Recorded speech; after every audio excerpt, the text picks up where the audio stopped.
Hi, it's Superintendent Horsley. I'm here for a little bit of a snapshot and to talk about fall projections and how we work through our projection process. This is a question that I've gotten a lot lately, and I'm here at Kennedy Junior High. I thought I'd just take a moment to express and understand, help people understand what we're going through right now and what we're trying to do and avoid.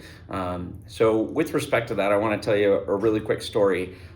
This last fall, as I was just a few days into becoming the superintendent, I was faced with some numbers and some data over those first 6 weeks of the school year, wherein our projections that we had worked so diligently to provide and to staff upon were not as accurate as we would hope they would be, right? So with respect to that, in some instances, we had some shifting personnel as soon as October 1 hits.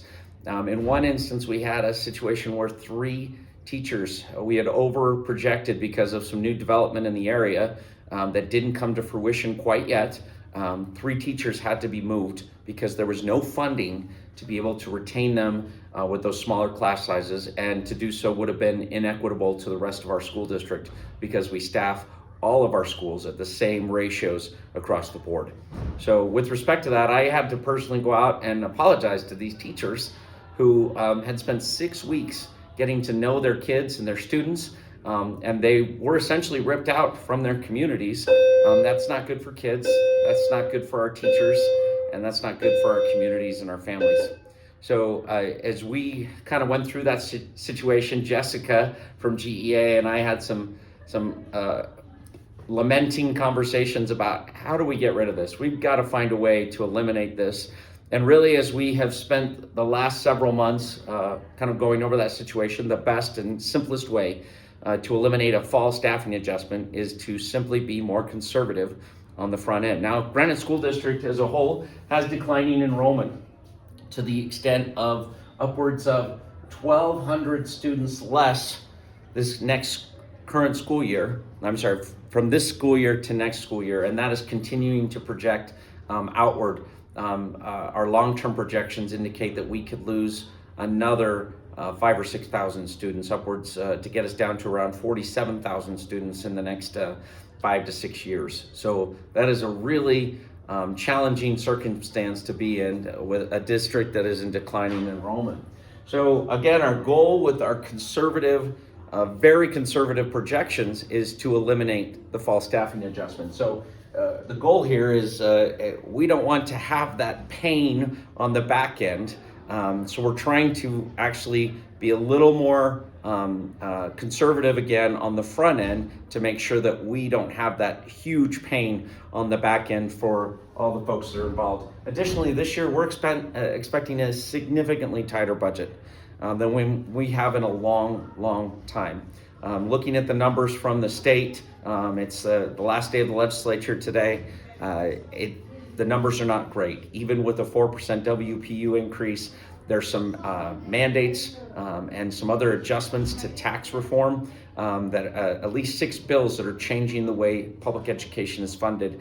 And 2 of those bills in particular will have a very significant impact, a negative impact on Granite School District. And so we have to look at the way, in the past, we have gotten through eliminating a fall staffing adjustment simply by allowing those teachers to remain and padding those numbers using ESSER funds. We don't have emergency COVID relief funds anymore. And so at this point in time, given the tight nature of our budget, we are forced at this point in time to make sure that our projections are as accurate as possible, and that we are erring on the side of caution, and that in the fall, if numbers are higher, we can simply add additional teachers in those situations, and we would be a little bit more dynamic and have a little bit more ability to do so in the fall when those numbers are actually there and our budget can back that up. Last but not least, fall staffing adjustment is not in the best interest of our students. It is not in the best interest of our staff, and it is definitely not in the best interest in our communities as a whole. It is a negative on all fronts. And we are in the kid business, and we are here to support our teachers and to put them in these situations where 6 weeks after the school year has started, you've built these relationships, you've created this warm and inclusive, welcome learning environment, and to have that kind of that rug taken out from under you. I never want to experience that pain again. So I hope this information is helpful to understand why our projections are what they are. We are trying to get rid of the fall staffing adjustment. We're trying to make sure that all we're doing this next fall is adding additional resources because the numbers justify that. So no, class sizes have not gone up. We're still using the same ratios. We're just a little bit more tight on our and conservative on the actual projection itself to make sure we don't put you, your students, or your communities in a difficult situation come next October. I hope that's helpful. I hope you have a great rest of your day and a nice weekend.